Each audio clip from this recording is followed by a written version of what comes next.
Hello everyone, welcome to my YouTube channel.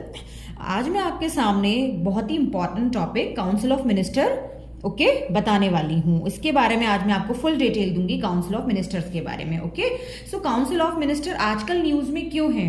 क्योंकि हमारी जो पीएम है, इन्होंने जो काउंसिल ऑफ मिनिस्टर जो हमारी पहली जो पुरानी थी उसको उन्होंने एक्सपेंड कर दिया है। और रीशफल भी किया है, एक्सपेंड भी किया है, रीशफल भी किया है। एंड अब जो है 77 मिनिस्टर हैं, 77 हैं, लाइक हाफ ऑफ देम तो क्या था, जो पुराने मिनिस्टर्स हैं, और हाफ ऑफ देम उन्होंने कुछ न्यू मिनिस्टर ऐड करके 75 का रेशियो रखा है।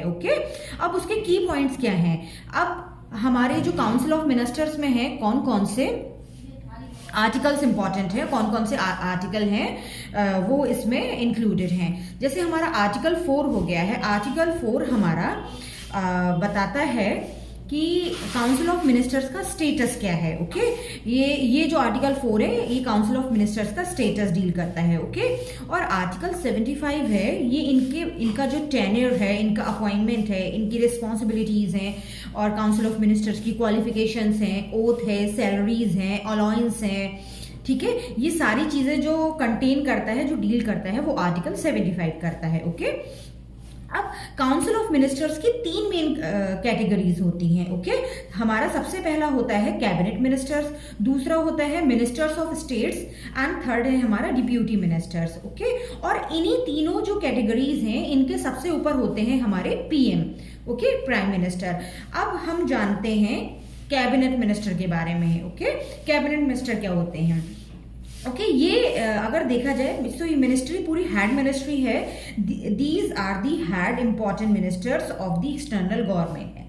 सेंट्रल गवर्नमेंट, तो सेंट्रल गवर्नमेंट है, इन सबके हेड होते हैं, यानी कि home minister, defence minister, finance minister, external affair minister and so on. अब हमारा मिनिस्टर ऑफ स्टेट्स आते हैं। मिनिस्टर ऑफ स्टेट्स क्या होते हैं? या तो ये इंडिविजुअल स्टैंड करते हैं, अपने स्टेट का वर्क है पूरा इंडिविजुअल डील करते हैं, या फिर ये जो पर्टिकुलर मिनिस्टर हैं, कैबिनेट मिनिस्टर्स को इनके पर्टिकुलर डिपार्टमेंट में इनको असिस्ट करते हैं, इनको हेल्प करते हैं। जहां पर भी इनकी नीड हो गई हो, तो कभी ये कॉम्बिनेशन से भी वर्क इनका चल जाता है। अब जो है हम डिप्यूटी मिनिस्टर के बारे में पढ़ते हैं। डिप्यूटी मिनिस्टर्स हमारे क्या होते हैं? They are attached to the cabinet ministers और ministers of states and assist them in their administrative, political and parliamentary duties. तो अब जो हमारे डिप्यूटी मिनिस्टर्स होते हैं, ये जो है, ये हमारे कैबिनेट मिनिस्टर्स को भी और जो मिनिस्टर्स ऑफ स्टेट हैं उनको ही असिस्ट करते हैं। जैसे मैंने आपको क्या बताया था कि कैबिनेट मिनिस्टर तो अपना इंडिविजुअल वर्क करते हैं, अपने ओन डिसीजंस लेते हैं, लेकिन जो स्टेट मिनिस्टर्स होते हैं वो उनको असिस्ट करते हैं। और जो डिप्यूटी मिनिस्टर होते हैं, ये आपका स्टेट मिनिस्टर प्लस और जो कैबिनेट मिनिस्टर हैं उनको असिस्ट करते हैं, आपके deputy ministers. So all times the council of minister may also include a deputy PM, and the deputy PM are appointed mostly for political reasons. अब देखिए इसमें क्या है, ये डिप्यूटी पीएम भी ये लोग अरेंज करते हैं, डिप्यूटी मिनिस्टर्स। जितने भी पॉलिटिकल रीजंस होते हैं उनको सब लुक आफ्टर करते हैं। फाइन, अब हम आते हैं हमारा कॉन्स्टिट्यूशनल प्रोविजंस क्या है। ये हमारा काउंसिल ऑफ मिनिस्टर्स को लेके कुछ जो कॉन्स्टिट्यूशनल प्रोविजंस हैं, इनके बारे में भी हम बताते हैं। तो आर्टिकल 74 डील करता है council of minister to aid and advice president. अब जो हमारा काउंसिल ऑफ मिनिस्टर्स हैं, यानी कि हमारे एक्सटर्नल अफेयर मिनिस्टर्स हैं, होम मिनिस्टर्स हैं, डिफेंस मिनिस्टर हैं, ये सभी टाइमली जो है वो एडवाइस करते हैं प्रेसिडेंट को। कि हमें किस किस तरीके से अपनी सोसाइटी, कंट्री के वेलफेयर के लिए पर्टिकुलर फील्ड में किस तरीके से डिसीजन लेना है। Now the advice tendered by ministers to the president shall not be inquired into any court. Now the president may require the council of ministers to recognize such advice of the president shall act in accordance with the advice tendered after such reconsideration. तो इसमें ये चीज बताई गई है कि council of ministers ये advice करते हैं हमारे प्रेसिडेंट के लिए, और ये जो है वो कोर्ट से में किसी भी तरीके के इंक्वायरी नहीं करते हैं अगर पर्टिकुलर मिनिस्ट्री से संबंधित अगर कोई भी डिसीजन लिया जाता है।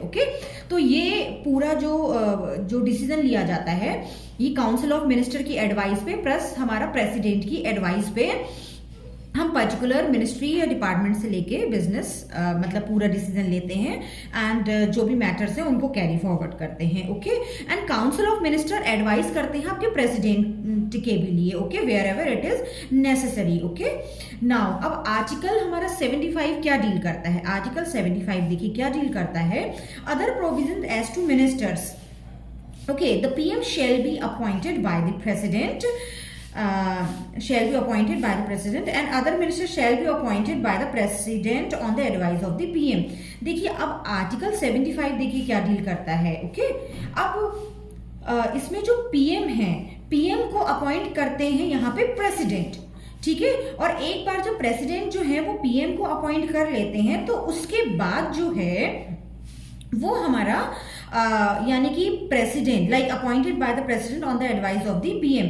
फिर पीएम और प्रेसिडेंट मिलके जो भी हमारे अनदर मिनिस्टर्स हैं उनको अपॉइंट करते हैं। ओके, कि पहले तो हमारा प्रेसिडेंट पीएम को अपॉइंट करते हैं, फिर पीएम और प्रेसिडेंट दोनों मिलकर फिर अनदर मिनिस्टर्स को पर्टिकुलर डिपार्टमेंट के लिए अपॉइंट करते हैं, सो दैट अपना पर्टिकुलर डिपार्टमेंट जो है पर्टिकुलर तरीके से डील हो।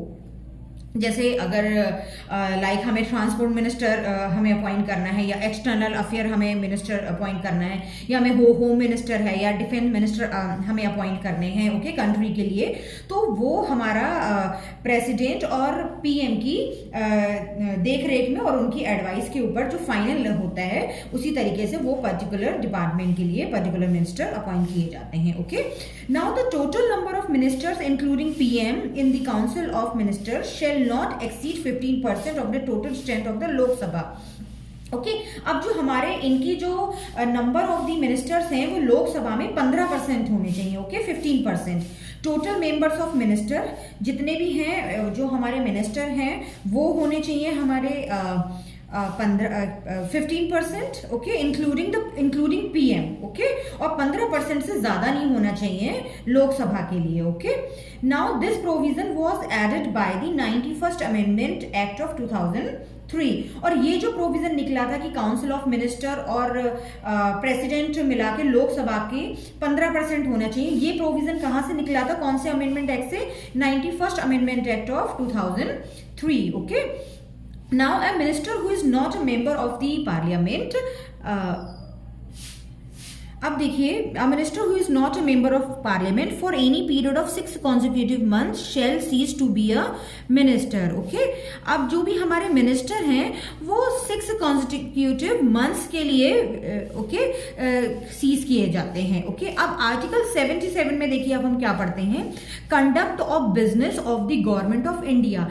कि आर्टिकल 77 देखिए हमारा बताता है कि जो गवर्नमेंट ऑफ इंडिया का किस तरीके से बिजनेस और कंडक्ट रहता है। Okay, now the president shell make rules for the more convenient transactions of the business of the government of India and for the allocation among the ministers of the said business.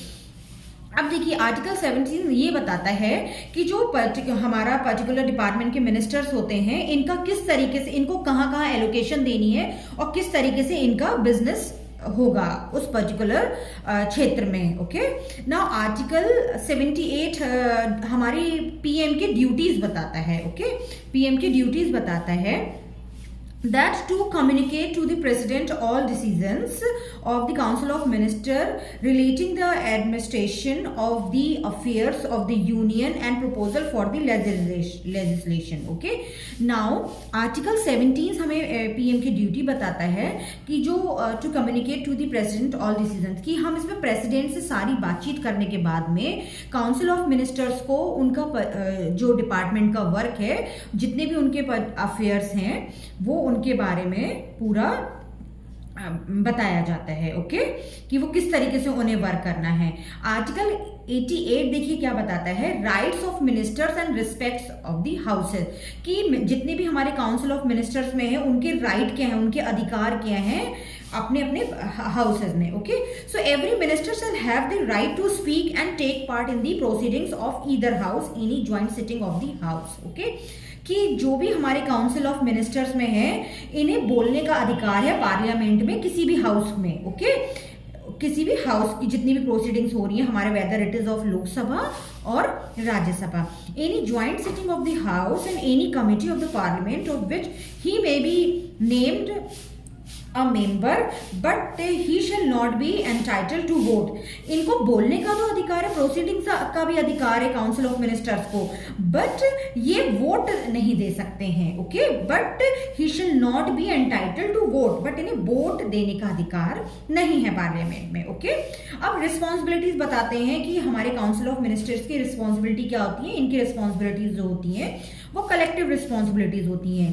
जैसे हमारे article 1775 clearly states that Council of Ministers collectively responsible to the Lok Sabha, कि जो council of ministers होते हैं ये collectively Lok Sabha के लिए जिम्मेदार होते हैं। ओके, वहां के जितने भी अफेयर्स को डील करने के लिए।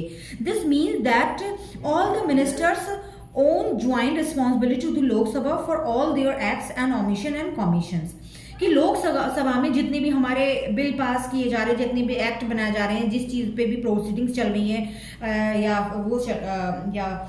डिसीजन जो भी बनाए जा रहे हैं, तो उसमें जितनी भी हमारे काउंसिल ऑफ मिनिस्टर्स हैं उनकी कलेक्टिव रिस्पॉन्सिबिलिटी होती है। Okay, not an individual responsibility.